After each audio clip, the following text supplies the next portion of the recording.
Well, you guys had a fantastic set here at Louder Than Life. It was so much fun to see you guys again. Like, I mean, always bringing that energy. It's so much fun. So, I mean, from your guys' perspective on stage, like, how'd everything go? How was the energy? How was the crowd? Did you have fun?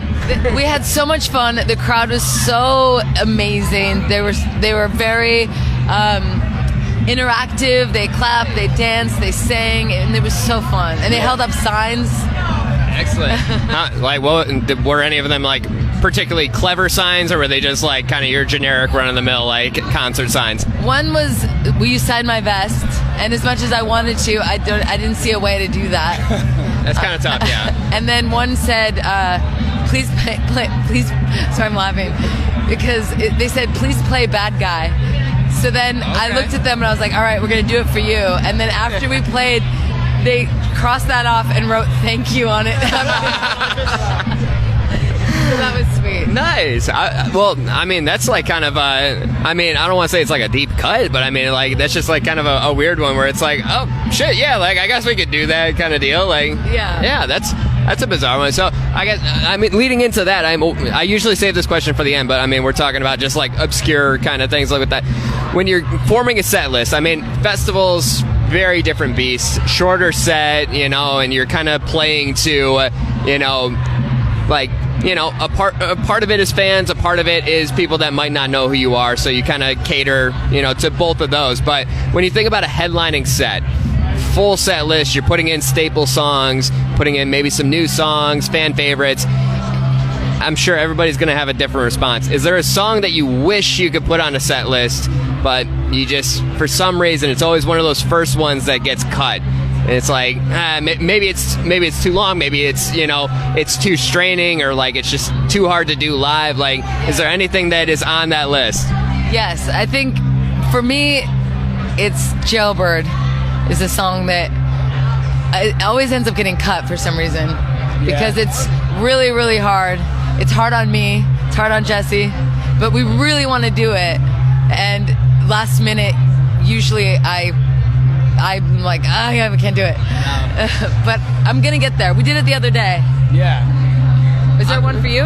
Oh, I mean, there's a song on our third record called Broken World that used to be kind of a staple, and then we haven't played it in a while, but we did a headline gig last weekend, and we put it back in, and I was like, where has this song been for so long? But when we're doing festivals, like you said, you know, a lot of first-timers and stuff, so we do want to just give them kind of, we have 4 records now, so a couple songs from each record, you know, let them know these are the singles that we chose, so hopefully these would be a good representation of the band. And I mean, you got one? Yeah, Babylon. It's off our second record. Oh. That's a song That's a long one. It's a long one, and it's got a lot of moving parts, and the vocals are really breathy. So it's a hard one. Who's breathy? I mean, it's just a lot of words, and it takes a lot of breath. I thought you meant like it's a sexy breath. No. I was like, I'm definitely not breathy. I don't have the lung capacity for it. It requires wind. Yeah. Oh, there you go. Yeah. What about you? Those are I think those are the top 3.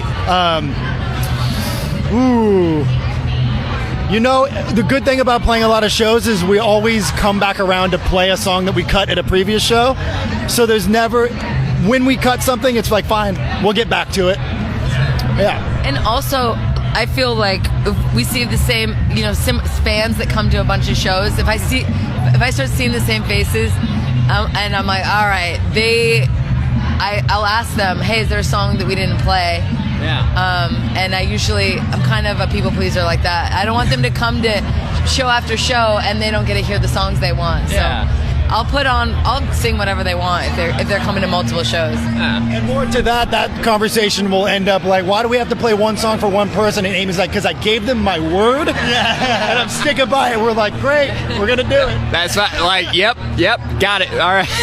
But it's cool too, because I mean, like, especially with some of those, like, and I've talked to a few different bands, and again, it's one of my favorite questions to ask, because like it kind of gives like a deeper look into like some of the you know, other cuts on the album that aren't necessarily singles or anything like that. But I've talked to some bands, and they'll be like, yeah, like thinking about doing this one, but we'll have to slow it down, or we might have to like take out this part or anything. Would that be something that you would end up doing for a song if you were like, yeah, we really want to play this, but like it can't sound how it is on the album just because of that? You know what's interesting about that question is a lot of our songs, because we've been on tour since the day we started this band pretty much, have developed. So if you listen, we put out a record called Live in Tokyo, I think in 2020 or 2021. If you listen to those versions of the songs, they're different than the album versions of the songs, and that's not any sort of calculated thing. It's just what happened over time of us playing these songs forever. Sometimes I'll hear the album versions of songs and be like, oh wow, we did it like that. I don't even play that guitar part anymore. And I don't know how that happens, but no, that's a fun thing. It kind of keeps us on our toes. And we always change stuff up for live. We love doing that. I mean, that's half the fun too. Like you get to just be on stage, and if you do it different one night than the other night, or one tour versus another tour, you get to have fun with that. But it's funny that you say, like, I mean, from day one that you guys have been doing this, because next year will be 10 years, right, for the band since the first album came out. 10 years since the first album came out, but we started in 2011. So, and we put out 2 7-inches in 2013. But yeah, 10 years from the first album, which is crazy to think about. I mean, everybody kind of had the same reaction of like, oh, so I'm guessing, and not in the back of the mind yet of like, are we going to do something for like a 10-year anniversary kind of deal, or are the gears turning now? It's a great question, and now that you've brought it up, we'll have that conversation later today. I mean, it'd be really interesting to do a full album playthrough of the first record, because it's like 28 minutes. Be like, thank you, good night. There you go. Hey, maybe for another festival gig where it's like, hey, like, come on, guys, like, just make it quick. But no, that'll be fun. And so, it's been, a year plus since the last record. Is there plans for another one anytime soon? Or are you guys just kind of, doing some touring, gonna take a break? Like, what's next for the Interrupters? So today is the start of a 7-week tour that we're doing with Dropkick Murphys, and then we're going into about 5 headline shows in Florida, Nashville, Atlanta. And then we're doing the Flogging Molly cruise. Yep. It's Salty Dog Cruise. Yeah. And it's Kevin's birthday in Miami, which is the last show of this 7-week tour. Yeah. So we're just gonna collapse at the beach, and we'll celebrate your birthday, but like when we get back to LA. But we brought a little bit of a studio rig on the road to like kind of work on demos and develop new ideas, because we already have a lot of song ideas brewing. And yeah, sorry, that was what I was gonna say. Yeah, I was gonna say. So this is a long tour, but we plan on coming back home with an album's worth of material. Every single day in the dressing room, I'm going to be singing and writing, and we're going to literally have, I hope to have 2 albums worth of material. Because right now we have 21 songs. Yeah. I figure after the tour we'll have another 21 more. Yep. I like the way that everybody else is just kind of like, okay.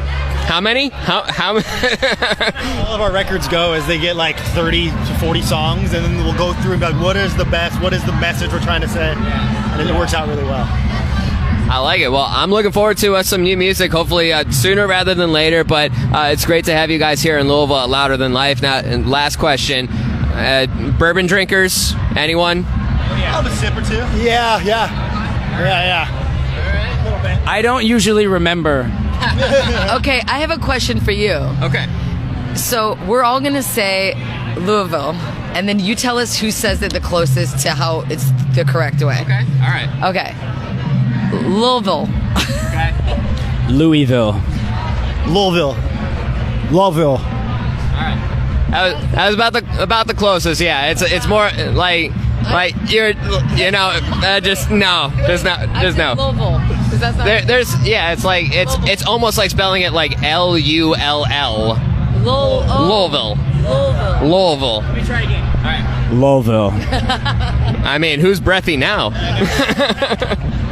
But it was great to see you guys. I appreciate you taking the time to talk, and again, looking forward to some new music, and it's great to have you here. So, go and get some bourbon, dabble. You're in bourbon country, you might as well. Exactly. Thank you so much. When in Louisville. When in Louisville.